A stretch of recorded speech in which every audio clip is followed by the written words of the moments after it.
Hello everyone, अस्सलाम वालेकुम, नमस्ते, सत श्री अकाल। कैसे हैं आप लोग? आई होप आप लोग बिल्कुल ठीक होंगे और मैं भी बिल्कुल ठीक हूँ, एकदम बढ़िया।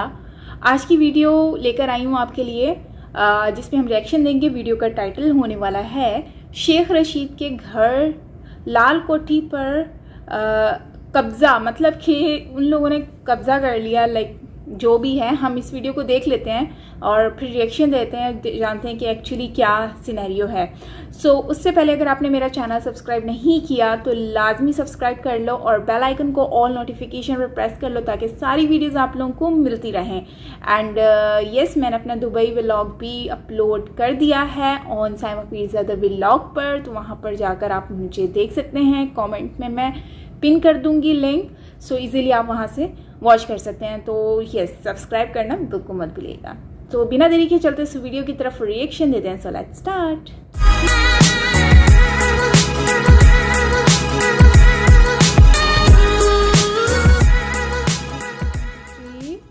आम खबर आपको दें, मुजाहरे करने वालों की बड़ी तादाद लाल हवेली के बाहर पहुंच गई है। मुजाहिरीन ने लाल हवेली का घेराव कर लिया है। वफाकी वजीर दाखिला शेख रशीद अहमद के खिलाफ नारेबाजी भी की जा रही है। मनाजिर आप इस वक्त टेलीविजन स्क्रीन पर देख सकते हैं। इस मौके पर रावलपिंडी पुलिस और रेंजर्स के दस्ते भी लाल हवेली के बाहर पहुंच चुके हैं और रेंजर्स को फौरी तौर पर मुजाहिरों को करने वाले अफराद को मुंतशिर करने की हिदायत की गई है। नहीं यार, एंबुलेंस कढाने कोरोना वैसे आए हैं, आहो लेकिन साइड तो कोरोना वाला तो ड्रामा जुमे हफ्ते कोरोना नहीं ਹੁੰਦਾ।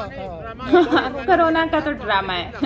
ਕਿਹਨੂੰ ਨਹੀਂ ਚੰਗੀ ਉਹ ਸਾਡੀਆਂ ਇੱਜ਼ਤਾਂ ਐਸੋ ਦੇ ਸਾਫੀ ਇਹ ਤੁਹਾਡੀਆਂ ਜੁੱਤੀਆਂ ਤੋਂ ਰੋਲ ਜਾਣ। ਮੈਨੂੰ ਇੱਜ਼ਤ ਨਹੀਂ ਚਾਹੀਦੀ ਜੇ ਨਬੀ ਦੀ ਇੱਜ਼ਤ नहीं है। ਛੱਡੋ पर रियासत मदीना के दावेदार 4 महीने बाद मकतूल के बूढ़े बाप को अपने पास मिलने बुलाते हैं। गोया मकतूल के अहले खाना पर एहसान करते हैं, 10 करोड़ का चेक थमाते हैं। पुलिस कस्टडी में सलाउद्दीन का कत्ल होता है। पुलिस इस्लाहात के दावेदार आह भी नहीं भरते।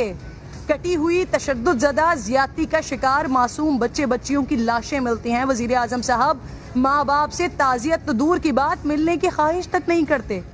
ट्रेन हादसे में 74 लोग जिंदा जल जाएं।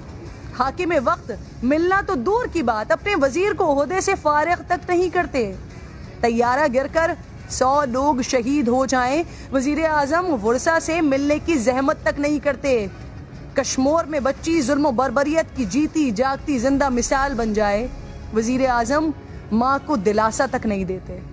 जहां मुल्क के वजीर आजम को खुद पहुंचना चाहिए, वहां क्या बेहिसी है कि कोयटा में 10 कान काट दिए जाएं, धमाकों में प्यारों के चीथड़े उड़ जाएं, लोग मैयतें रखकर धरने खत्म करने के लिए वजीर आजम को बुलाएं। वहां भी वजीर आजम 4 दिन बाद जल्द आने की यकीन दहानी ट्विटर पर करते हैं। वजीर आजम साहब, ऐसी तो नहीं रियासत मदीना। जस और आर्मी वालों को ये पैगाम देना चाहता हूँ कि खबरदार खबरदार, ऐसा काम ना करो, ऐसा काम ना करो, ठीक है? अभी तो तुम सस्ती शोहरत के लिए ये 30 या 40 हज़ार की नौकरी के पीछे तुम अपना पेट पाल लोगे, अपने बच्चों का पेट पाल लोगे, लेकिन जो अपने पेट में तुम आग भर रहे हो, तुम्हें इस चीज़ का अंदाज़ा नहीं है। तुम भूखे मर जाओ, वो बेहतर है ना कि ऐसी आग अपने पेट में डालो। कमांडर का हुक्म है, ठीक है? अजीब किस्म की चीज़ मुझे नज़र आई जब शेख रशीद साहब ने बात की। अपनी एक छोटी सी वीडियो 1 मिनट की, मैं भी वो भी आपको दिखाता हूँ। उन्होंने कहा कि हम लोग जो है हम उनके साथ मुज़ाकरात कर रहे हैं। पहले आप लोगों ने उनको बैन किया, उससे पहले आप लोगों ने उनको कहा कि यार आप कुछ नहीं करेंगे। जब उन्होंने पूरे मुल्क को ब्लॉक किया उस वक्त आपने कुछ नहीं कहा, उसके बाद आपने खैर उनको बैन कर दिया। जब बैन कर दिया उसके बाद वो लोग फिर निकले, आप लोगों ने उसके खिलाफ ऑपरेशन किया। And right now you are doing a dialogue with them.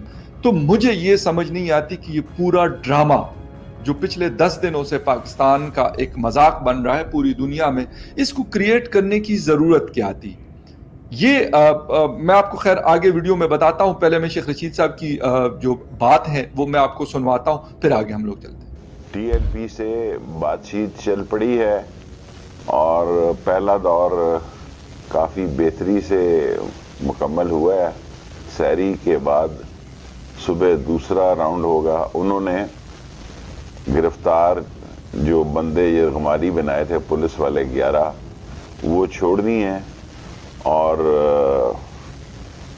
खुद भी TLP के लोग मस्जिद रहमतुल्लिल आलमीन के अंदर चले गए हैं और पुलिस भी पीछे हट चुकी है और दूसरे राउंड में इंशाअल्लाह ताला बाकी मामलात भी तय पा जाएंगे और ये मुज़ाकरात जो हैं पंजाब गवर्नमेंट ने कामयाबी से किए हैं। जी बिल्कुल, आपने इंटीरियर मिनिस्टर शेख रशीद साहब की बातें सुनी कि उन्होंने कहा कि हमारे मुज़ाकरात हो चुके हैं। तो मुझे ये समझ नहीं आ रही कि ये फिर मैं जिस तरीके से बात कर रहा हूँ कि पूरा ड्रामा क्रिएट करने की ज़रूरत क्या थी। इसमें जो इतने लोगों की ज़िंदगियाँ गई, आप लोग पहले ही उनके साथ मुज़ाकरात करते और ये चीज़ें शायद अगर सेटल डाउन करते तो ये जो नौबत आई है, ये सिचुएशन हम लोगों ने देखी है, शायद ये हमें नज़र ना आती। लेकिन यहाँ पर हर किसी के अपने अपने मुफादात हैं। सुनने में ये भी आ रहा है कि बाकायदा इस्टेब्लिशमेंट के कुछ लोगों ने तहरीक लब्बैक पाकिस्तान को कहा कि आप लोग ये सारी चीज़ें जो हैं ये करें और ये जो पावर आप लोग देखते हैं, मैं अक्सर बताता रहता हूँ कि उन्होंने कहा कि आप लोग निकलें और हम आपको सपोर्ट करते हैं। तो ये सारी चीज़ें हुई। हुकूमत क्योंकि कुल के बात नहीं कर सकती, कुछ लोग मैंने कहा कि उनको सपोर्ट करते हैं। उन्होंने बाकायदा उनको तबकी दी कि भाई आप लोगों ने तो डेडलाइन दी थी फ्रेंच एम्बेसडर को निकालने के हवाले से और वो चीज़ नहीं हुई, तो उनको बाकायदा मोबलाइज किया गया। उसके बाद हुकूमत को मतलब पहले ही गंदी हो चुकी है हुकूमत, पहले उनको गंदा करवाया गया। उसके बाद उनसे कहा गया कि अभी आप एक नोटिफिकेशन जारी करें और इनके ऊपर पाबंदी लगा दें। उसके बाद उनके ऊपर पाबंदी लगाई गई और उसके बाद एक दफ़ा फिर वो लोग निकले और जब वो दोबारा निकले तो कहा गया कि आप इनके खिलाफ ऑपरेशन करें और जब ऑपरेशन किया गया तो उसमें से लोग मारे गए। अब ये चीज़ वो वाली चीज़ बन गई जो मॉडल टाउन में हम लोगों ने 2015-16 में देखी थी, जो हमारे उस वक्त के ताहिर अल कादरी साहब की जमात थी। तो वो उस तरह की सिचुएशन इसको बनाया गया। अब जिसे कहते हैं कि अपना तूका हुआ ये हुकूमत चाटेगी एक दफ़ा फिर, जिसके लिए ये मशहूर है, जिसे कहते हैं कि 100 प्याज भी खाएगी और 100 जूते भी खाएगी। तो वो वाली सिचुएशन है भाई, आप पहले उनके साथ मुज़ाकरात कर लो, जो भी आपने मुकमुका करना उनके साथ पहले भी आप लोग कर चुके हो, अब दोबारा कर लो उनके साथ कि ये चीज़ जो है ये ख़त्म हो जाए। लेकिन अफसोस के साथ कि ऐसा नहीं किया गया। लोगों की जिंदगियां गई, पाकिस्तान पूरा ब्लॉक रहा और अभी भी सिचुएशन कोई ज़्यादा बेहतर नहीं है। कहने को तो मतलब ये कह रहे हैं कि यार हमारे मुज़ाकरात हो रहे हैं, शायद हालात बेहतर हो जाएं, तो जो ऐसा है कि आज पूरे पाकिस्तान में जो जितने भी ट्रेड यूनियंस के लोग हैं, खैबर से लेके कराची तक, उन सब ने एक स्ट्राइक की कॉल दी है और स्ट्राइक कर रहे हैं वो लोग। पॉलिटिकल पार्टीज अब उनको सपोर्ट करने लगी हैं, जो मैं भी कहता हूं कि ये चीज भी गलत है, लेकिन शायद वो इस वजह से कर रहे हैं कि स्टेट फायर हुआ लोगों के ऊपर, तो ये चीज गलत थी, ये नहीं होना चाहिए था। मजहबी जमातें जो हैं वो बाकायदा पहले भी खैर उनके साथ वो कड़ी थी, लेकिन अब बाकायदा उन्होंने स्ट्राइक की कॉल दी। उनके लिए एक जिसे कहते हैं एक बड़ा अच्छा ग्राउंड बन गया है मेरे ख्याल में, तो वो उस वजह से भी अब इसको केश करेंगे क्योंकि उनको ये सारी चीज़ें आती हैं। रिलीजन को इस्तेमाल करने के जितने भी गुर होते हैं वो उन लोगों को आते हैं और पाकिस्तान में इसका इस्तेमाल जो है वो बहुत ज़्यादा होता है। इस वजह से मतलब जो सिचुएशन है वो आउट ऑफ कंट्रोल रहती है। पिछली हुकूमतों में इमरान खान सपोर्ट करता था, इस हुकूमतों में अब जो अपोजिशन पार्टीज हैं वो ये चीज़ें कर रही हैं। इमरान खान साहब अभी थोड़ी देर पहले इस्लामाबाद में एक तकरीब से खिताब कर रहे थे, तो वहां पे वो कहते हैं कि बदकिस्मती से दीनी और सियासी जमातें इस्लाम को गलत इस्तेमाल करती हैं। ये मसला ये है कि आज क्योंकि वो प्राइम मिनिस्टर की सीट पर है तो वो ये बात कर रहे हैं, जब कल वो फिर अपोजिशन में होंगे तो वो ये बात कभी नहीं करेंगे। वो कहेंगे नहीं यार ये तो मतलब गलत जो है ये हुकूमत कर रही है। शेख रशीद साहब की स्टेटमेंट आई है कि बाद लोग इस्लाम को बतौर हथियार इस्तेमाल करना चाहते हैं। इस्तेमाल करना चाहते हैं नहीं, वो इस्तेमाल करते हैं। ये कोई पहली दफ़ा नहीं हुआ, ये हमारी हिस्ट्री है। 1947 से लेके जब भुट्टो साहब को मतलब फांसी दिलवाई गई, उस वक्त भी मजहबी जमातों ने ये सारा काम किया था। उसके बाद भी जब हम देखते हैं पिछली हुकूमतों में भी, मियां नवाज शरीफ की हुकूमत में भी ये सारे ड्रामे हम लोगों ने 10-15 दिन देखे, और इसके बाद अभी 2021 में हम या 2020 में हम लोगों ने इमरान खान हुकूमत में ये देखा। लेकिन आज भी हमने इससे कोई सबक नहीं सीखा, कोई लेसन हमने इससे नहीं सीखा, और मेरे ख्याल ना हम सीखेंगे, हम इसी तरीके से करेंगे। आज इमरान खान जो है वो बैकफुट पर है, ये लोग फ्रंट फुट पर खेल रहे हैं। और मुझे लगता है कि कल जब इमरान खान नियाजी साहब जो हैं जैसे ये अपोजिशन में जाएंगे तो ये सारा कुछ ये खुद करेंगे। तो ये जो जिसे कहते हैं ना कि ये गिव एंड टेक, आपको पलट कर चीजें आती हैं जब आप ध्यान नहीं रखते इस चीजों का। और एक चीज, जब आप ये देखते हैं कि यार आज तुम्हें इस्लाम को इस्तेमाल या किसी भी रिलीजन को अपने फायदे के लिए यार इस्तेमाल करो, कल की देखी जाएगी, तो वही चीज आपको फिर भुगतनी पड़ती है और उसका हिसाब किताब आपको देना पड़ता है। तो इस वक्त पाकिस्तान में एग्जैक्ट यही सिचुएशन है, स्ट्राइक है। और अभी मुझे लगता है अभी क्योंकि रमजान का महीना चल रहा है तो लोगों की एक्टिविटीज और तरह की हैं, लेकिन जब रमजान खत्म होगा मेरा ख्याल है आफ्टर द ईद, तो फिर ये लोग जो हैं ये लोग निकलेंगे, क्योंकि बहुत सारे रिलीजियस पार्टीज यहाँ पे ऑपरेट करती हैं और वो बहुत पावरफुल भी हैं, उनको बहुत सारे नामालूम लोगों की सपोर्ट भी हासिल है और उनको बताया जाता है कि भाई आप लोग करें। ये सो गाइस ये वीडियो थी जिसमें बताया गया है कि शेख रशीद जो कि पाकिस्तान के मिनिस्टर हैं, उनके लिए बात की जा रही है कि उनके घर के बाहर जो उनके स्टेटमेंट आया था, तो उसके बाद जो है वो सारे जो स्ट्राइक करने वाले लोग हैं वो उनके घर के बाहर जाकर स्ट्राइक कर रहे हैं। अच्छा, बेसिक कॉन्सेप्ट उन्होंने क्या कहा था कि उन्होंने यही कहा है कि सब लोग यूज़ कर रहे हैं इस्लाम को। और मेरे ख्याल से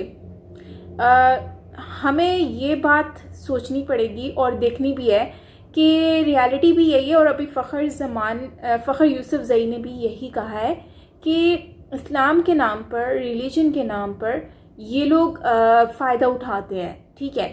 और ये बात रियलिटी है कि बहुत सारे ऐसे लोग हैं फ़ायदा उठाते हैं। और ये जो पॉलिटिक्स पार्टीज़ जो हैं वो भी एक दूसरे के ख़िलाफ़ अपनी जो भड़ास होती है उसको निकालने के लिए नफ़रत वगैरह जो है वो उसके चक्रों में जो है वो सपोर्ट कर रहे होते हैं एक दूसरे को। तो कभी जो गवर्नमेंट होती है उसके ख़िलाफ़ वो प्रोपेगेंडा कर रहे होते हैं। एनीवेज़ ये तो पॉलिटिक्स का एक होता ही है और इसमें तो कोई दो राय नहीं है। लेकिन एक्चुअली मेन चीज़ ये है कि मेन चीज़ जो उठती है वो ये है कि सफ़ीर जो है फ्रांस का, उनको ये कह रहे हैं कि निकाल दो। तो मेरे ख्याल से, और ये सारी डिबेट हमने जो सुनी है उसके बाद मैं यही कहूँगी कि, और जो इमरान खान जो उनकी जो उनकी स्पीच आई थी, उन्होंने ख़िताब किया था अवाम से, उन्होंने यही कहा है कि क्या उनको निकालने से क्या कुछ ऐसा हो जाएगा कि ये सब रुक जाएगा। तो बिल्कुल भी उसका आंसर ये है कि देखें, जिसने जो करना है वो करता ही रहेगा। और मुझे नहीं लगता कि ये कोई बेहतर हल है कि उनको निकालना या ना निकालना। और ऑलरेडी हमारी कंट्री जो है वो इतनी सफ़र कर रही है, इतनी सारी क्राइसिस की वजह से बहुत सारे मामलात हैं हमारी कंट्री में, जो कि इश्यूज़ वगैरह जो हैं जिसकी वजह से हमारी कंट्री में लोग बहुत ज़्यादा परेशान हैं। हमें उन चीज़ों की तरफ फोकस करना चाहिए बजाय इसके कि हम इन चीज़ों के ऊपर फोकस करें। अगर किसी ने गुस्ताखी की है, ठीक है, उनको उस पर कार्रवाई होनी चाहिए, लेकिन इस तरह से स्ट्राइक करके अपने लोगों को नुकसान पहुंचाना मेरे ख्याल में ये गलत है। ठीक है, पुरअमन तरीके से सब कुछ होना चाहिए, लेकिन इस तरह से ये सारी चीज़ें नहीं होनी चाहिए जिससे आपके अपने लोग नुकसान में पहुँचें।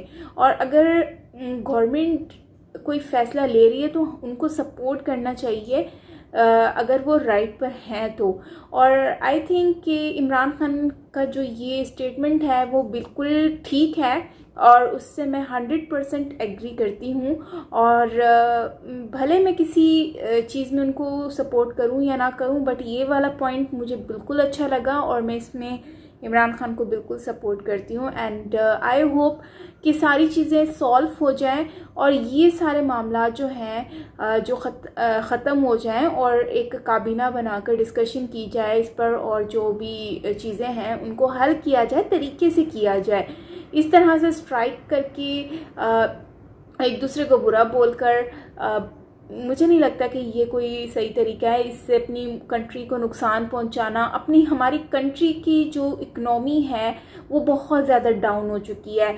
और हमारे बाद जो कंट्रीज़ बनी थी, आज उनका जीडीपी अगर आप देखते हैं, इकनॉमी देखते हैं, तो वो हमसे काफ़ी आगे निकल चुके हैं। अगर हम बांग्लादेश को देखते हैं, बांग्लादेश हमसे बहुत आगे निकल गया है। कभी इस तरह की चीज़ें उन साइड से नहीं सुनी जाती, क्योंकि वो लोग अपनी इकनॉमी पे फोकस कर रहे हैं बजाय इसके कि वो अपने इन चीज़ों पर फोकस करें।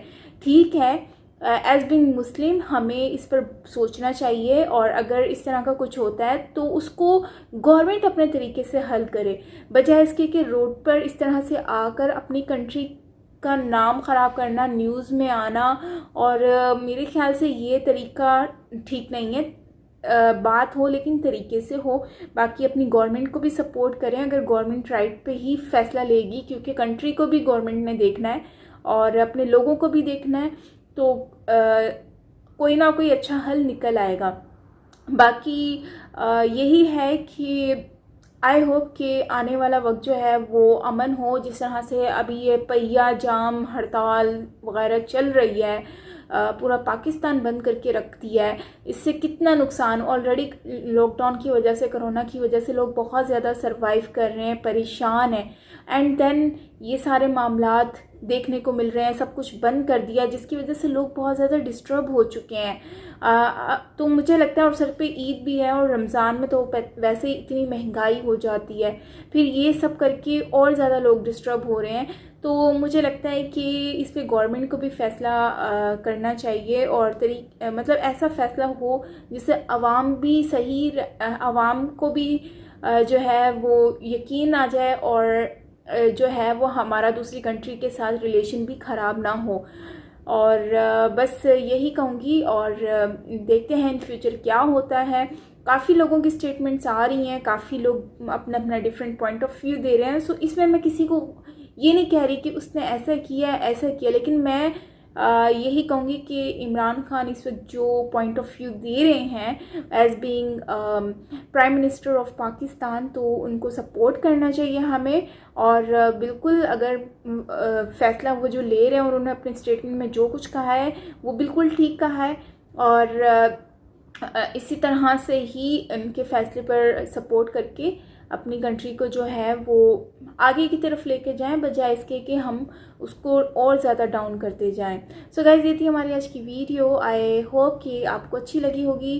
खैर अच्छी तो नहीं लगी होगी, क्योंकि टॉपिक ही कुछ ऐसा है, तो ये बोलना तो बिल्कुल दुरुस्त नहीं है, लेकिन देखते हैं कि क्या होता है। बाकी अपनी राय आप दीजिएगा कमेंट बॉक्स में, अच्छा लगेगा।